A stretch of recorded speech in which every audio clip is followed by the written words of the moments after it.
In this lesson, we'll talk about solving equations with variables in the radical, and we'll learn how to identify extraneous solutions and problems with no solution. We're talking about solving equations with radicals, and we might call those a radical equation.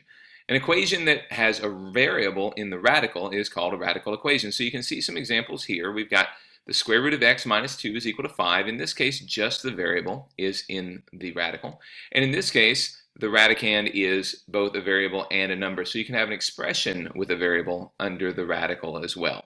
So how do we solve them? Pretty easy. We just have two steps. First, we isolate the variable just like we normally would, right? You get the variable all by itself.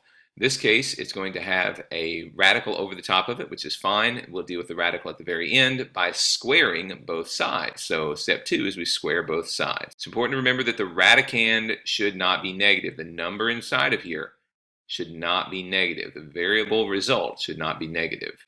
Here is our first example. Square root of x plus 7 is equal to 16. Now we want to isolate the variable. The easiest way to do that is to get rid of this 7, and we know how to get rid of that. We simply subtract it from both sides. That is going to leave us with the square root of x over here, and on this side, 16 minus 7 leaves me with 9.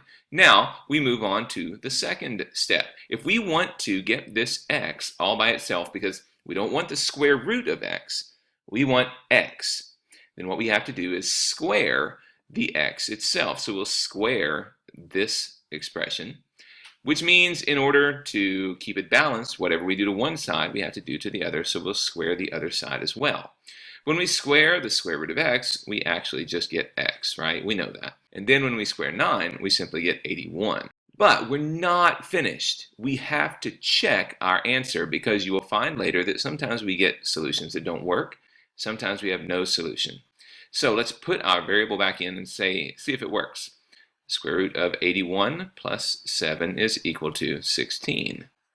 And we know the square root of 9. Square root of 81 is 9 plus 7 is equal to 16, and that is the case. 16 is equal to 16, so we know we've got it right. Check.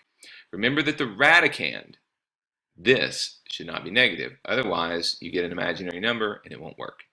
Let's take a look at another one of those problems. You can work this one with me. We want to isolate the x, keep it all by itself, so we get the square root of x over here all alone. To do that, we're going to add 5 to both sides. And when we do that, that's going to leave us with the square root of x on this side as these cancel out. And this will have 3.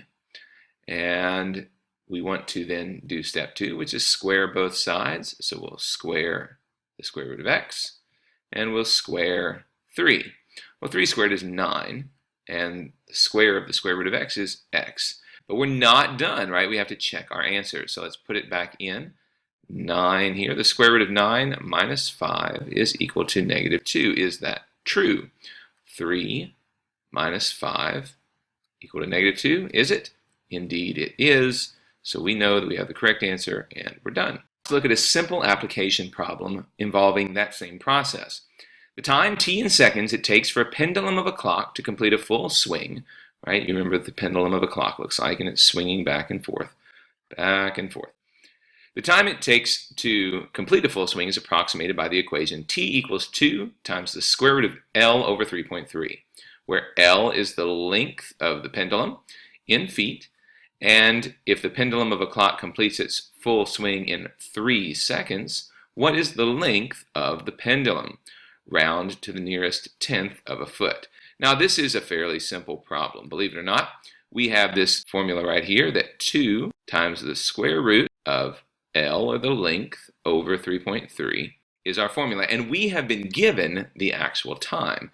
So we know it takes 3 seconds, so we're going to rewrite that as 3 is equal to 2 times the square root of the length over 3.3. And what we're actually looking for is L, so this works. This makes it pretty simple for us. What do we need to do first? Well, we want to get this L all by itself.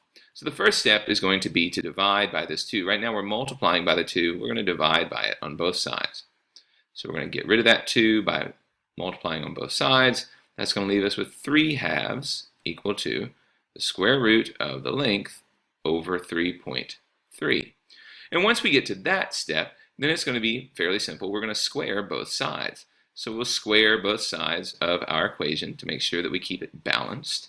And when we square 3 over 2, we know that we're going to square the top and the bottom. So we wind up with 9 over 2 to the second power, which is 4, equal to, and we square this side. Well, that's pretty easy. We're going to get exactly what we had before, except without the radical sign. And now, pretty simple. What can we do? We can multiply over here, right? We want to multiply 3.3 to cancel that out. So we'll multiply by 3.3 here. 3.3 times 9 is 29.7. So 29.7 over 4. We've canceled out our 3.3. That's going to be equal to the length. And so let's go ahead and punch that in our calculator. That's going to give us about 7.4, or since we're supposed to round to the nearest tenth of a foot, 7.4 feet. That should be your answer. Look at another example of a kind of problem you might run into. In this case, we have a square root or a radical on both sides, right? We have a radical on both sides. So what we need to do, the easiest thing to do is simply to square both sides right off the bat. So right off the top, we're going to square both of these guys. And when we do that, right, we're keeping it balanced. We've done whatever we did to one side, we did to the other. That's going to simply give us 5t minus 11 equal to t plus 5. And at this point is a problem you know how to solve. You've done these before. So we'll subtract t from this side, right? Subtract t from that side to keep it balanced. And I'm going to go ahead and take one extra step here. I'm going to go ahead and add the 11 to both sides as well. That's going to cancel these out, and it's going to cancel these out. It's going to leave me with 4t, right? 5t minus t, and then 5 plus 11 is 16. One more step, and we're done. Divide by 4 on both sides. We get t is equal to 4. But we're not completely finished. We still have to check our answer and make sure that it works. So go ahead and punch that in your calculator to see if they're equal to each other. And when I punch it into my calculator, I get that the square root of 5 times 4 minus 11, and the square root of t, or 4, plus 5. Well, that's the square root of 9, so I know that's going to be 3. And this over here is the square root of 20 minus 11. 20 minus 11 is also 9, so the square root of 9 is equal to 3. And that works. So we're running out of time. We'll go ahead in part 2 and take a look at extraneous solutions and no solutions.